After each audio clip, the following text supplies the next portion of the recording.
On today's Coaching Coordinator podcast, we're going to talk about the mystique of stopping the run and that you don't necessarily need to stop the run to have a great defense. And joining me for the second time on the podcast, now I have to preface this, the last time we talked, he talked about stopping the run being multiple. Today he's going to talk about not necessarily having to stop the run and being simple. And that's the defensive coordinator at RPI, Jeff Dittman. Jeff, great to have you back again. It's great to be back. Thank you so much for having me again. It's funny how much can change in just 2 years. The last time we talked, obviously there was none of this COVID business going on. And before we got going, were talking to me about just how it's affected recruiting and how you guys are doing things a little bit differently, taking a COVID approach to recruiting. But at the same time, there's been some changes in the way you've done things as well. And one of the things, as I said, is this idea, we always talk about it, the main thing is you have to stop the run. You hear every defensive coordinator preach that, and yet you've found maybe that's not always true. Correct, yeah. So it kind of stumbled upon this going into the first game of 2021 is we had a football team we were going to play in Montclair State that had some explosive plays in the passing game. They had a good running game and offensive line, but as we were going through our preseason install and, we were getting beat on some deep shots, some deep throws, we started to recognize that we had to keep the football in front of us. We had to keep receivers in front of us. And as we looked at our first opponent, even though 2 years out, we recognized that the deep shots were going to hurt us if we didn't keep the ball in front of us, if we didn't play a little bit more conservative with our coverage. So as we went through that game plan, we really installed a different type of defense, a little bit more conservative of a quarters approach rather than playing flat-footed with our safeties. And we said, you know what, if we give up 100 or more yards on the ground running the football, that's okay because it means that they're working the run game. They may get a few big plays, but keeping the football in front of us in the run game and also not allowing the big play in the passing game was going to be crucial for us to stay in the football game. That game taught us some really good lessons. We did not give up a single point on defense. I think we kept them under 200 total yards of offense, but I believe they ran the ball for over 100 yards, and we were okay with that. It's not necessarily about allowing teams to run wildly and freely in the run game, but being sound in what we do and forcing teams, if they're going to throw the football, to throw the ball underneath and rally up and tackle and force teams to play another play and not get that explosive play. It's definitely a different approach to things if you look at it that way. And we take a look at all the trends we see on the offensive side of things. Offenses want to find those big plays now, and they've gone to an option type of football with the RPO that can take them down the field, even to level 3, attacking a defender who's aggressive there. And then on top of that, you've really seen a reemergence of teams relying on the play action pass. When you look at things, when you look at how you win football games, it goes back to the study done by the Green Bay Packers where the number of explosives in a drive greatly enhance your chances of scoring when you're on offense. So it does seem like a sound approach to say, hey, we're going to take this away. We're going to make them play another down. And I think as long as you don't get the explosive plays in the run game, it probably is a sound approach. Do you feel that the RPO and maybe the emphasis coming back on those big play action shots is something that coaches might want to look at a different approach to things? Yeah, I mean, I think, yes, when I turn on other defenses and no disrespect to what we see on from other opponents and what they're doing defensively, but I look at it and say, you put your safeties flat-footed at 6 to 8 yards and they're wildly aggressive and making sure that you fit every possible gap. It opens up that play action, post, vertical, one-on-ones on the outside. And we said, safeties, you're gonna pedal even when there's a single receiver. You're going to be slow. If we're going to make a tackle, you're going to tackle between 6 and 10 yards in the run game as opposed to being at the line of scrimmage, when they are running the football.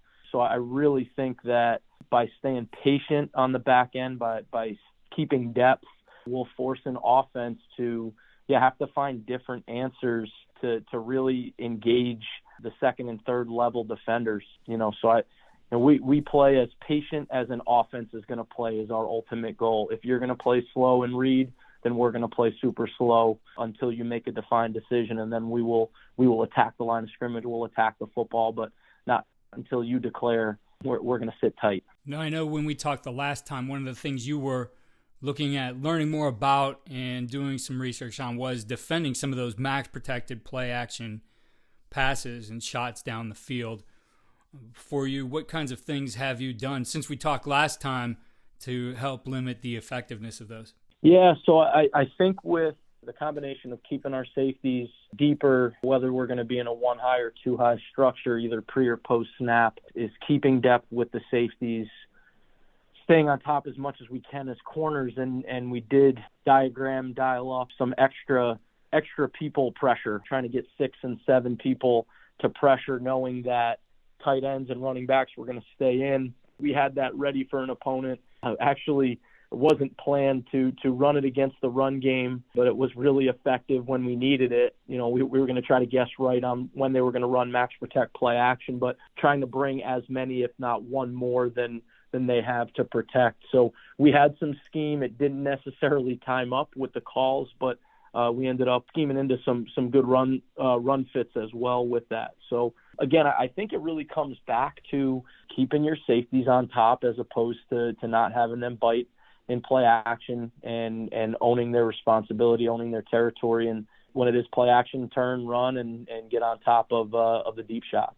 So in taking that different approach, and maybe some of this was solved with, a year of not really playing ball, but did you have to spend any time, I guess, training that out of them, those safeties who were much more aggressive before, to a new approach of staying on top? Yeah, it did take a little bit of time. Fortunate enough to have a returning starter at free safety and some really smart guys that bought into the coaching. We were an aggressive safety style defense of trying to get extra fitters really throughout preseason camp.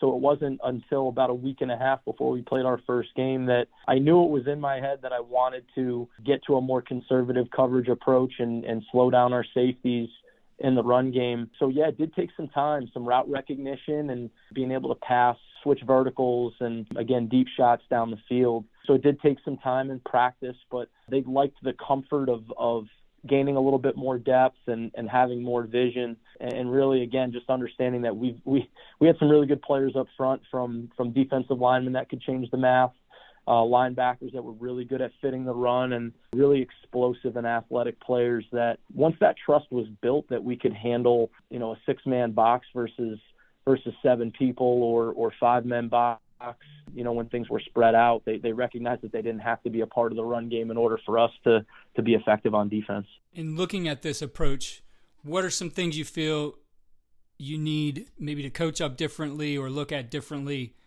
with your front end? Was there anything you did differently, knowing that, hey, we're not going to be as aggressive on the back end? I'm not going to have that safety down in the box at linebacker level by the time the running back's hitting a hole. What's the approach with your other guys? Yeah, so again, I think the ultimate approach is it's okay if they are getting 4 to 6 yards a clip at certain times. So it was less about changing their technique as much as trusting the game plan. I know that sounds crazy, and it's not a science. It's we're gonna take some lumps here and there in the run game. We're gonna move into some things. We're gonna line movements that can cancel gaps, inserts with our inside linebackers or our weak side rush player that could insert inside to try to change the math. But it was really about trusting what the ultimate game plan was. And there were 2 games in a row where we said later in the season, said the same thing. They can go ahead, run for over 100 yards. They're not going to beat us running the football. And both of those teams ran for 150 yards, and we won both football games. So it was trusting that their run game is not something that they lived off of to win, but it was something that they did. So we were okay with them, running the ball with some effectiveness, knowing that we were gonna be in the right places in the pass game. So again, it was more of a trust the game plan, trust the fact that we have good players that can change the math, and we have some we have some pressure, we have some line movements that can change the math, cancel out gaps for us. So it was really a buy-in from the coaching staff to the players that this is what we needed to do in order to win a football game. You guys were champions of the Liberty League, and you made it to the NCAA Division III playoffs, won 2 games there till you saw North Central, obviously defending national champions, will be playing for the national championship this Saturday. Looking at those teams you play every year, and I know we've had that time in between seasons, but as you guys started using this approach, did you see any changes in their plan of attack? Did they do anything maybe differently than they had before because you guys had a new philosophy? So I'm not sure if we saw a ton different. One of the things we saw late in the season, our last game, was some quarterback run, adding an extra guy, of course, snapping the football directly to either a running back or to a backup quarterback that was able to create extra gaps. That was something that did challenge us, that we have to dig a little bit deeper and figure out if, we have to get to an auto check in order to then re-engage our safeties because we were a little bit softer. But I think that was the biggest thing that we saw, was more of the wildcat concept, or just an athletic enough quarterback, running lead power or counter plays like that, where they were pulling guys and had extra lead blockers. That was probably the biggest thing that we saw that challenged us when we did need to stop the run. We had to find an answer. We fell into some things within those games that we liked some calls against that to try to balance things up. But I would say that was the biggest thing that did challenge us when, we were allowing a team to run the football a little bit more effectively. Was, all right, now we've got to re-answer that, and how do we defend 11 on 11 in the run game? So it's something that we've got to dig a little bit deeper to be ready for that here in the future. Now, looking at what you guys do on the offensive side of the ball, the triple gun offense, a lot of option, obviously ball control with what coach is doing over on the other side there.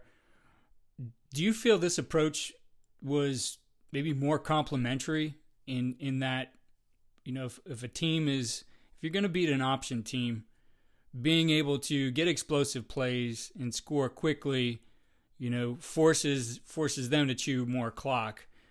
How did it fit as far as we hear that all the time now, playing complementary football, but how did it fit for you guys? Yeah, I think probably the best team football game that we played Cortland in the second round of the playoffs, and I know that we controlled the clock. I don't have the exact numbers, but I think ran the ball with the most effectively on the entire year. Our running back, actually 2 weeks in a row in the playoffs, ran for career highs for himself. So he broke that mark when we played Cortland. So he ran for over 100 yards in both of our playoff games before North Central. And it allowed us to take a breath on the sideline, to make any adjustments that we needed to make, and it really took some pressure off of having to get 3 and outs over and over and over again, just so that we could get our legs back. And yes, offense, complementary football. Being able to run the football effectively, quick pass game, and getting first downs and controlling the clock is huge. But, also you've got to factor in special teams.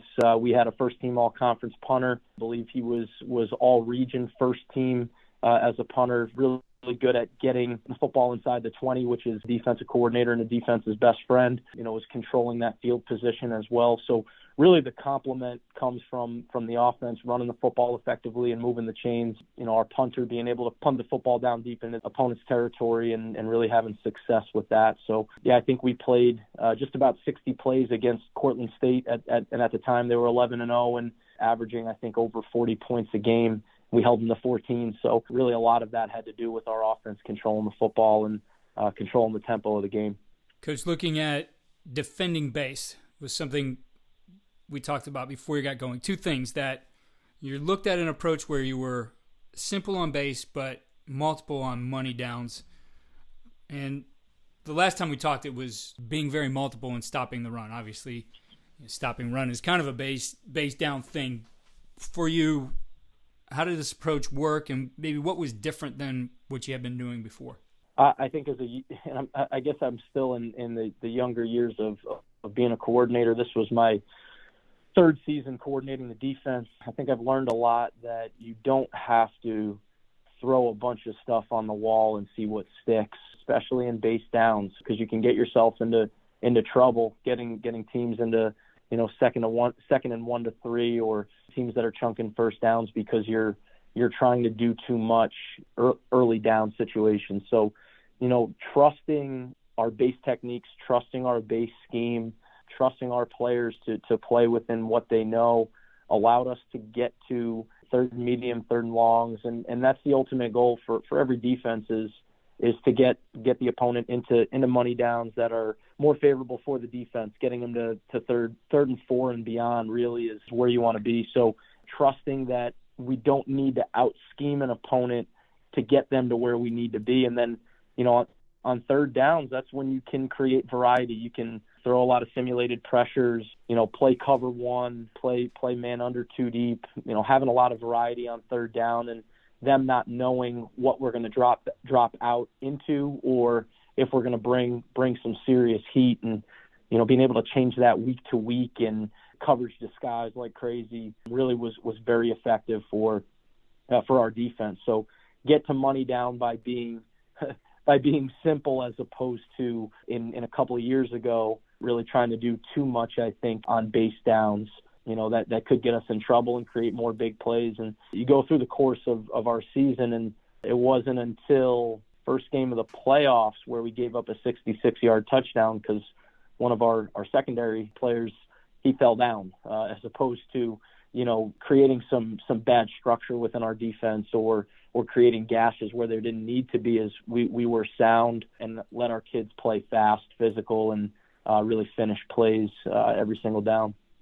When you look at this approach, and you mentioned your players being confident in their technique, do you feel then things changed for you from a practice perspective, that maybe you were able to spend a little bit more time on your techniques and being fundamentally sound? Yeah. So, I think when you go through our Tuesday practice, it was pretty limited in terms of how much scheme we were looking at on that Tuesday practice. It was, what are their openers? What are their top plays in base down and distances? So, yeah, it allowed us to see what the offense was trying to do, try to create what we thought the opponent's game plan was going to be based on who we are. And, yeah, really focus on spilling guards or boxing guards, and how we needed to play RPO and base alignments. Those kind of things were really crucial to us being better in our base defense. And I did not come up with this. Bernard Clark Jr., they call him Tiger out at Robert Morris.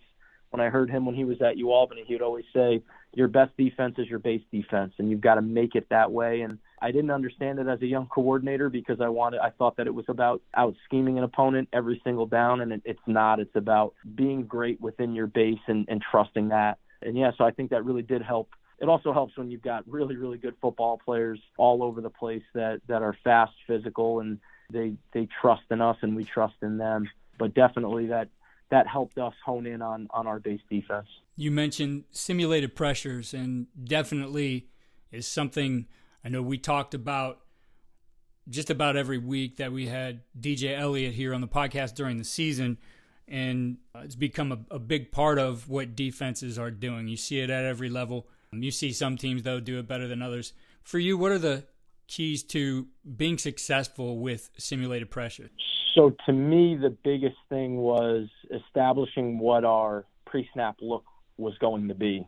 So we looked the same every single, out of the different calls that we had for simulated pressure, it was provide the same coverage disguise. So it was, whether it's going to be one high or two high, typically it was a one high look with 5, 6, or 7 guys showing around the line of scrimmage. And that week, every single sim pressure was exactly what that base looked like. And the goal is to run, 8 to 12 during the course of a game. So they had that look 8 to 12 times, and it was a different guy coming. Whether it was 3, 4, 5, 6, or 7, we were going to provide that same look, and you didn't know if we were going to play cover 3, quarters by the time they snapped the football, cover 2. I mean, a lot of different things, or play true man-to-man. So to me, it's about looking the same pre-snap and then being able to to throw some variety at them on the snap of the football.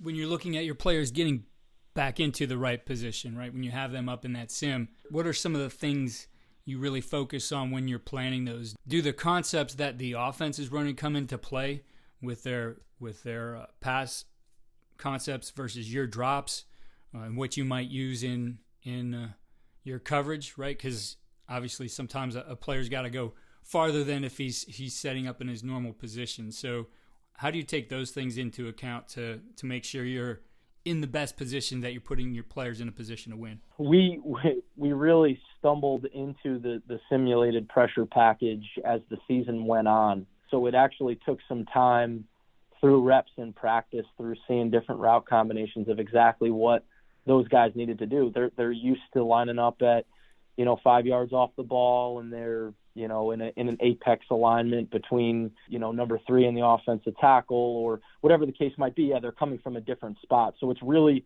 teaching them to open their hips and run. And yeah, if I'm dropping off a 3, am I going to get a 5-yard choice route that could come back inside? Is it going to snap out? Is number 3 going to go vertical? What's number 2 going to do? So yeah, it depended on the routes to an extent, but we had to teach them how to get to their base drop from a different alignment, and the sense of urgency, really understanding down and distance versus, in situation of the game, as opposed to, well, this is what I normally have to do. So the goal was to package it all together, that it wasn't earth-shattering in terms of their new responsibility. They're just doing it from a different alignment, and it just so happens that it's 3rd and 7 with the ball, in their territory. So, they're probably going to throw the football, and you're probably going to get routes that are coming to the stick. So a lot of it was teaching situational awareness. Yes, a bit of a new technique for them, but they're getting to the same place typically that they're supposed to be in a normal alignment. It's just, again, coming from a different spot, and the sense of urgency of getting to that point based on their pre-snap alignment. When you look at the opportunity you had to learn to pick up things, certainly with that time off, I know last year we got going with the Illinois clinic right around this time. Lots of opportunities to learn. What's something you picked up that you felt really helped you practice-wise? Something that you found and maybe made a few tweaks here or there that helped you practice defense? Yeah, I spent a lot of time on the NFL Network. Really, I checked out clinics and saw some really good drills, and we stole some good things that way. But I decided to follow the Baltimore Ravens throughout their 2020 season, just trying to understand what they were doing, how their approach would change from week to week based on their opponent, and understanding that we're not the NFL, we're at a different level. But to me, it was watching a team throughout the course of a game and in different situations, how they reacted and when they became more multiple. So it was less about what their scheme was and about the approach on those different down and distances. And again, you recognize that, 1st and 2nd down, they were, a bit more basic. They are a heavy pressure team. I believe they're the highest pressure team in the NFL still. But the fact that, they stayed true to who they were in base down and distances. And then it was coming to that 3rd down where they got really exotic, and trying to steal a few things and just diagram what they were doing. There were so many great clinics out there. It's hard to really remember what shaped and molded our practice plans and some of the different drills. But I think just taking bits and pieces of words and phrases and how valuable every clinic out there is, whether you're a defensive coach and you're watching offensive clinic or vice versa, there's so many things that you can take to then make your own, to provide it to your players. That's something really new and, something exciting for your players to hear. That's not the same thing that you always do, because one of the things that I have up on my board that I'm looking at right now, it says, if it ain't broke, break it. You may be a good football program, you may run a good defense or run a good position room, but find what's good and then find how to make it even better. And I think that's the ultimate goal for us as a staff on defense, for us as a program here at RPI is it may be good, but nothing is ever good enough. You can always find a way to improve. So if it ain't broke, break it. The ability to improve certainly has changed over the last 2 years. I think accelerated. Like, you think back to, 2 years ago, Most coaches at the time, maybe 50% might have known what Zoom was, and a lesser percentage of them actually knew how to use it. So now, just even outside of the clinics, the ability for us to get on with anybody at any time and talk ball and learn is there. We, as I mentioned, we have the clinics coming up, and I'll mention more at the end of the podcast on how to get the links to those. But what's going to be the focus for you? What's the approach you're taking to learning more this offseason, knowing that you can probably get whatever you need somewhere here from somebody during this offseason? Yeah, I think similar to the 600-plus day layoff from playing football, listening to young coaches, listening to veteran coaches, and continue to steal just a little bit more from what they might be providing. It's not necessarily the overall topic. It's really some of the messaging, some of the organizational structure. I do like to, and I will take some scheme from other teams when I see it on film, but really it's about finding something just a little bit different that we may not be doing from drills and techniques, and really language is the ultimate goal, to try to learn a little bit more about how to streamline how we coach and be more efficient in that regard. So really it's wide open at this point, and hopefully we'll create a little bit more focus, especially when we sit back down and things settle down with recruiting, about exactly what it is that we need to find. But to me, it's, as much as we can go out and learn, and I want to continue to learn, it's then saying, okay, how does this fit our program, and how can this relate to our guys? So that's always the main focus, is growing ourselves as coaches, but then how will that get regurgitated to our players, and how does it fit our program best? Well, Coach, I could tell you it was nice to get to know you guys. I know I told Coach Isernia that I've been trying to run him down forever, and so this time off did allow us to get together. I'll link, he talked about the MVP process. I'll link that one in the show notes in our last one with you, where we did a deep dive on defense and being multiple and stopping the run.